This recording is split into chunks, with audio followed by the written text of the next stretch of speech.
Buenas noches, profesor. Bueno, voy a explicar lo de la infografía de la materia de mecánica de fluidos, del tema específico de la medición de presión, la presión absoluta y manométrica, que es normal que la atmósfera sea la presión de referencia, así la presión que arroja la medición del fluido se llama presión manométrica.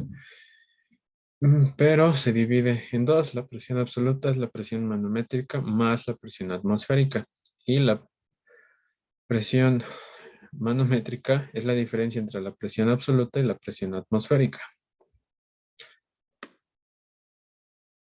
Ahora, la presión del vacío se refiere a presiones manométricas menores que la atmosférica, que normalmente se miden mediante los mismos tipos de elementos con que se miden las presiones superiores a la atmosférica. Ahora, la relación de presión y elevación.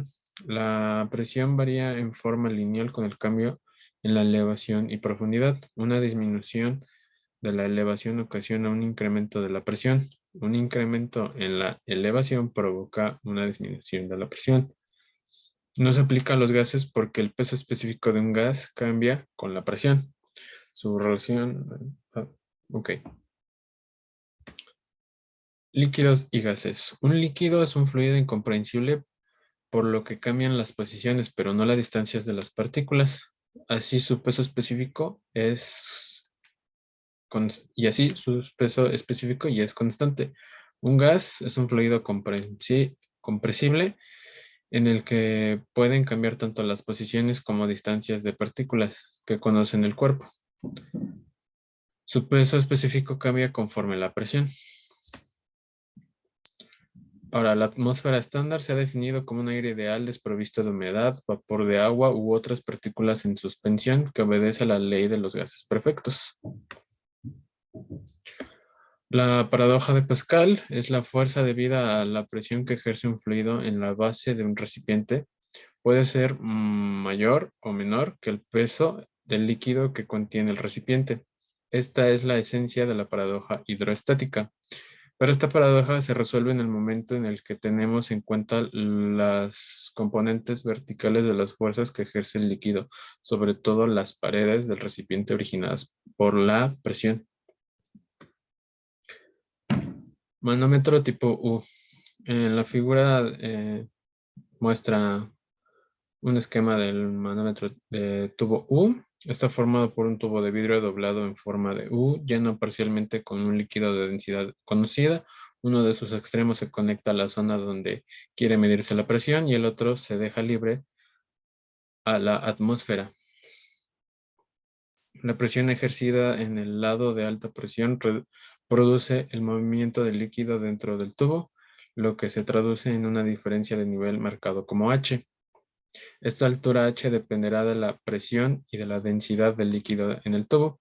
Como la densidad se conoce, puede elaborarse una escala graduada en el fondo del tubo U, calibrada ya sea en unidades de presión o transformadas o así.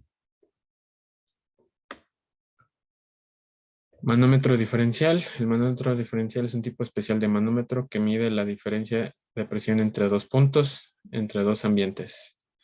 Constan de dos cámaras separadas por un elemento de sensor que detecta cualquier diferencia de presión entre las cámaras mediante un movimiento mecánico. O también son conocidos como tipo especial. Y aquí una imagen de cómo es que se ven. Los barómetros. Un barómetro es un instrumento utilizado para medir la presión atmosférica. Se utiliza sobre todo en meteorología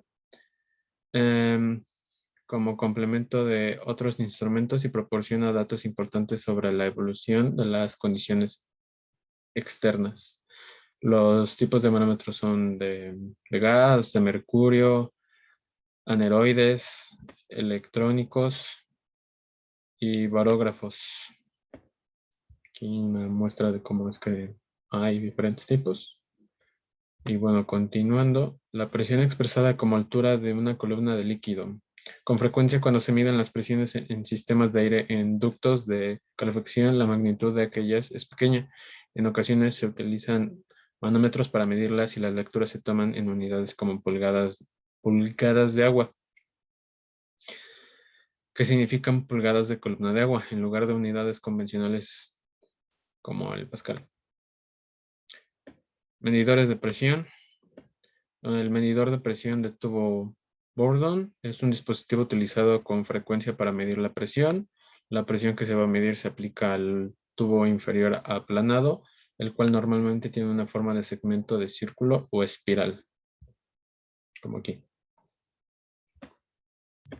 Un transformador diferencial lineal variable está compuesto por una bobina eléctrica cilíndrica con un núcleo móvil en forma de rodillo. Conforme el núcleo se mueve a lo largo del eje de la bobina, ocurre un cambio de voltaje en relación con la posición de aquel.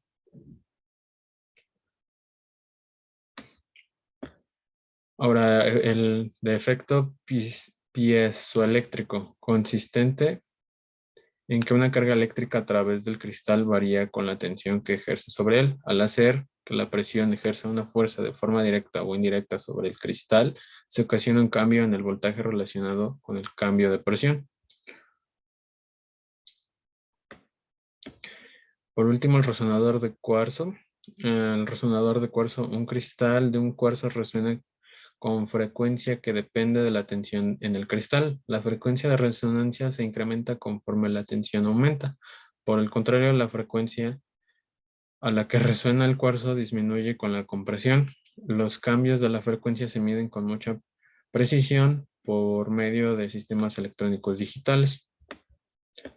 Y por último, la tecnología de estado sólido permite que se fabriquen sensores de presión muy pequeños elaborados con silicio para un sistema de tipo puente de Whetstone. Pueden ocuparse resistores de película delgada de silicio en lugar de medidores de tensión. Y bueno, como conclusión es que al aplicar los conocimientos de la presión dentro de la que hemos visto a lo largo de estos días en la materia de mecánica de fluidos, es que al saberla utilizar y combinarla junto con la tecnología podemos hacer grandes avances para la ingeniería o en la industria en la que lleguemos a trabajar o como aportación meramente para futuros ingenieros. Y pues eso sería todo de mi parte, profesor.